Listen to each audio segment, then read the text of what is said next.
Hey everyone, I hope you're well. So I'm super excited to do this video with you today. It's all about improving your commercial awareness. So let's say you've been the most productive, amazing, aspiring solicitor ever and you've started a commercial awareness journal. This is something that I've mentioned in one of my latest videos, so please click on the link above to see where I'm coming from. Or let's just say that you're being super productive and you want to improve your commercial awareness in some way. So you've come across this article and you're thinking, hey, this is juicy, this is juicy stuff, something that you're really interested in. And you say, you're going to use this for a recent news story, or you want to talk about it in interviews or applications to firms. And you're reading the article thinking, okay, this is great, I am actually really interested in the contents. But how do I analyze it? How do I show my commercial awareness? How do I show that business acumen that every firm is looking for? Well, this is something that I used to feel all the time. I soon realized commercial awareness isn't about how many articles you read. It's actually about how you think when you're reading certain articles. So in this video, I'll be reading an article with you and then providing my own thoughts and analysis on what I've read. I'll be talking about some key structures and questions that I ask when I am reading an article. Don't know, I had some kind of lost a train of thought there, I don't even know what happened there. These are things that will actually help you think commercially and analyse what you've read, rather than reading an article and it's going in one ear and out the other, or wait, going in one eye and then out the other eye. And you lucky bunch will be happy to know that I will also be filming a part 2 to this kind of video where I'll be analysing another article.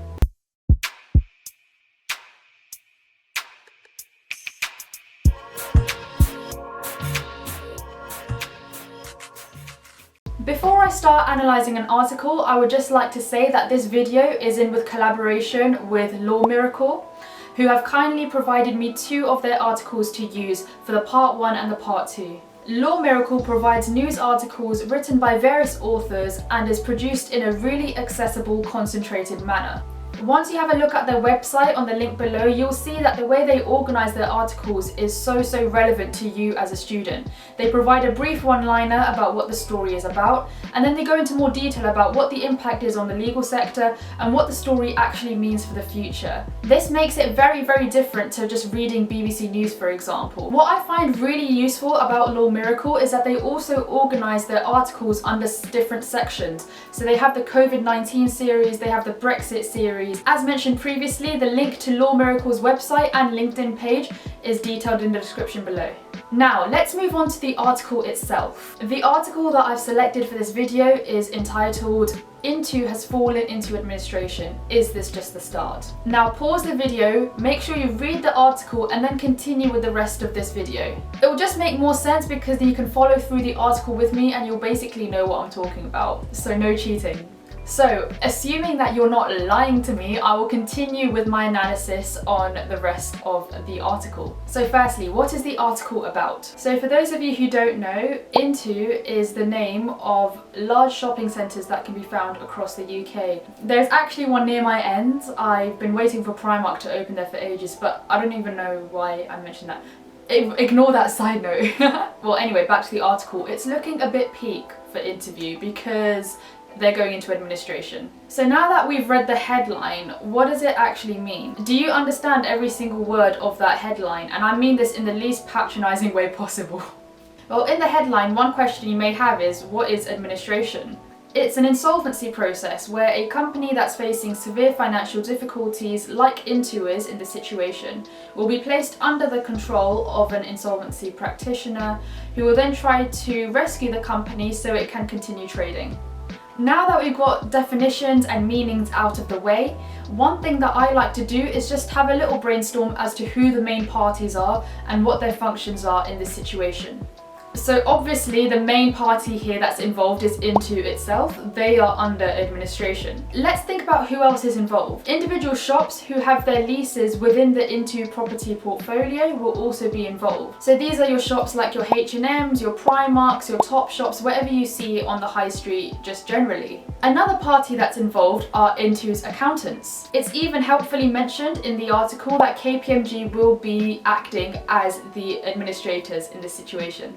And of course, what we're most interested in is the law firm's involvement. The article here mentions that Linklaters, Allen & Overy and Freshfields are all involved in this process. What's really helpful about LawMiracle's article here is they go into detail about how a law firm is involved in this process. So for example, the insolvency and restructuring team will definitely be involved here. They may be working with the administrators, and they may also in the future may be working with sale of the business if the administrator is not able to rescue the company. Now that I've had an idea of who the main parties are and roughly what their role is in the article, I like to move on to doing a SWOT analysis. For those of you who do not know, SWOT stands for strengths, weaknesses, opportunities and threats. And I found this technique so useful when I'm talking about articles, not only in the application stage but in my interviews as well. It helps you to understand the wider picture. So let's start off with the strengths in this article. These are the positive attributes of the business or the organisation.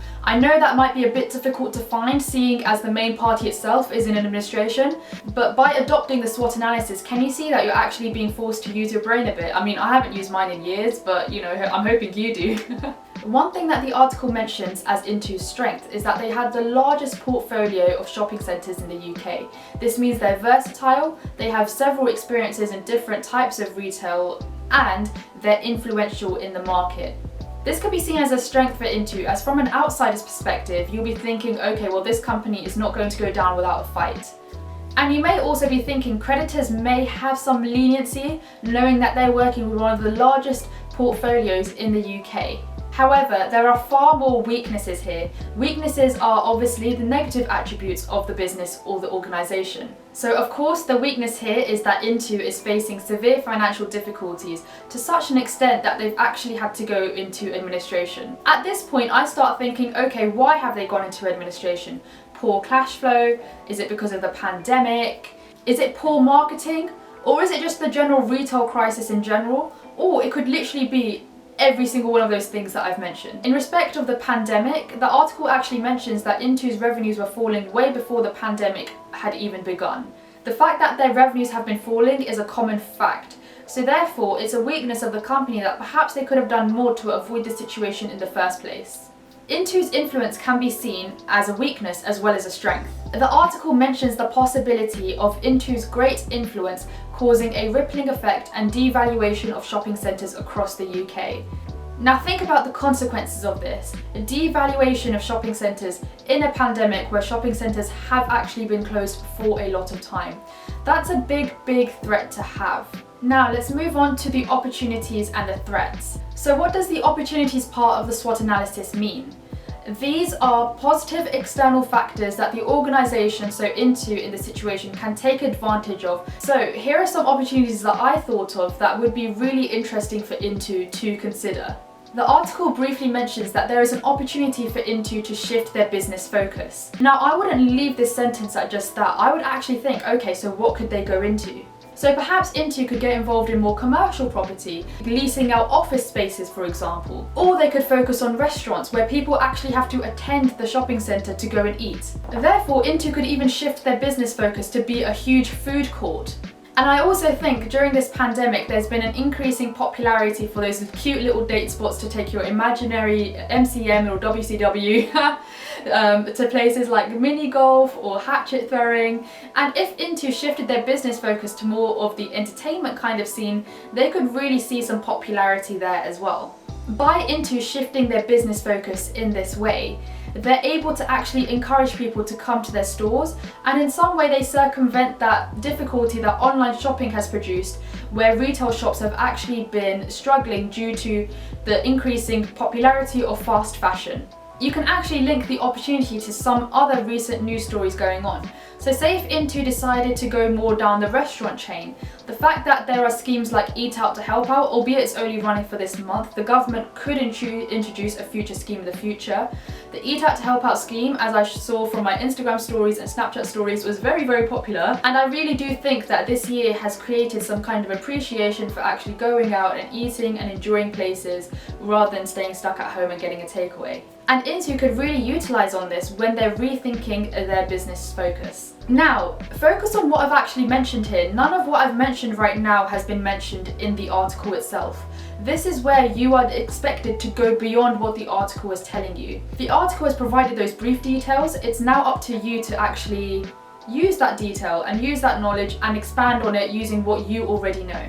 On another note, let's also think about the opportunities for law firms. As I've mentioned above, the insolvency and restructuring team will also have a massive part, but let's also think about other teams. Perhaps the employment team. They may be dealing with staff that's been put on furlough, for example. There may be property litigation teams involved, as some shops may not be able to pay their lease because of what's happened with the pandemic, and Intu has to deal with that from their side as well. And I'm just going to include a little side note here. Say if you're applying to a firm that has a strength in insolvency and restructuring, this is the kind of news story that would be really helpful to mention to them. As sometimes you are asked in applications, tell us about a recent news story and how it interests us. So say if you pick a news story that has a direct significance to that practice area of the law firm, then you can also show that interest that answers the part of the question. Now let's move on to the threats for Intu. So these are the negative things that could really disadvantage the company. Well, the article mentions that of course Intu are facing severe financial difficulties right now. The threats facing Intu were way before the pandemic started. If anything, I believe the pandemic only accelerated those threats further. It's common fact that the high street shops that you usually see are facing a retail crisis, and this is because of the introduction of online shopping and the popularity of fast fashion. This has inevitably affected Intu, it's affected their footfall, it must have affected shops closing down and therefore leases not being completed.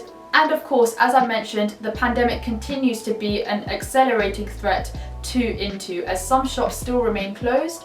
And of course, some shops have incurred additional costs by implementing social distancing measures. You may have also thought of some other things to include in the SWOT analysis. What I've done is a really brief one to kind of give you some ideas about the things you should be thinking about when analysing an article. So now that I've done the SWOT analysis, what I personally like to do next is to actually link this article to other news stories I've read in the past. So one example that's been really popular when I was applying to firms was the crisis that Philip Green was facing with his Arcadia group. For those who do not know, Arcadia owns brands like Topshop and Miss Selfridges. And they were also under another insolvency process called a CVA.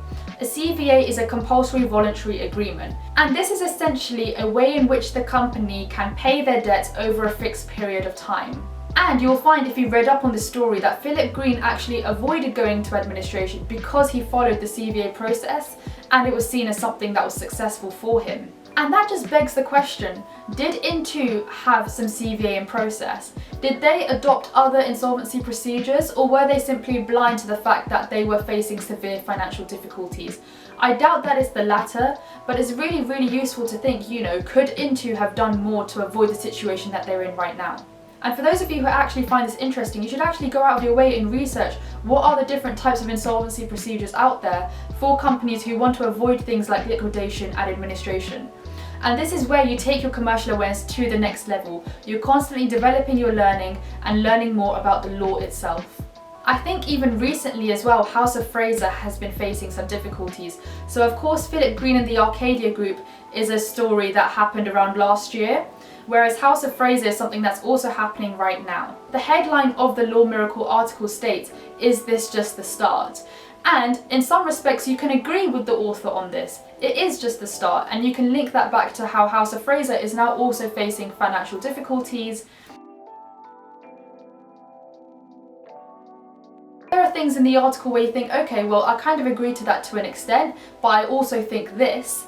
Then that also helps in you gaining a critical analysis of the article as a whole. So for example, if I was to analyse this headline critically, I would say that it isn't just the start, because the retail crisis has been going on for such a long time. So from my perspective, the problems that Intu are facing right now aren't new issues that are facing the retail sector. It isn't the start of the retail crisis. The high street retail crisis has been going on for a very long time. And I can link that back to evidence with Philip Green and the Arcadia Group and the difficulties he faced with his brand. What I really want you to understand from this video is that by linking your commercial news story to other stories that you've read, you're not pigeonholing yourself to that single topic. You're considering the wider picture, and that's what commercial awareness is all about. You can take this one step further when you've been asked commercial awareness questions like, tell us about a recent news story and how it affected you or why it interested you. This is where you can put in your personal spin on the article itself and link it back to your personal experiences or your work experiences. So for example, this article with Intu certainly relates to my work that I did as an insolvency paralegal. This is because I was familiar with the process of winding up companies, and I was familiar with the administration and the liquidation process. So I would link my experiences to the article when providing my answer. So to sum up part 1 of this commercial awareness series that I'm doing, when approaching articles that you found interesting, firstly, consider who the main parties are. Secondly, do a SWOT analysis of the article. Thirdly, figure out whether you agree or disagree with some of what the authors said and provide reasons why. Fourth, consider any links that this article has to any other news stories that you've read in the past. And this is where your commercial awareness journal will become very, very helpful. And lastly, consider whether the article has some personal link to you, whether it be in your personal life or your work experience. You can then use these insights in your answer to show that you have that genuine interest in the article itself. Thank you for watching part 1 of this commercial awareness series and collaboration with LawMiracle. Watch out for part 2 of this collaboration where I'll be analysing another article for you. In the meantime, stay safe, stay well, and I will see you all soon.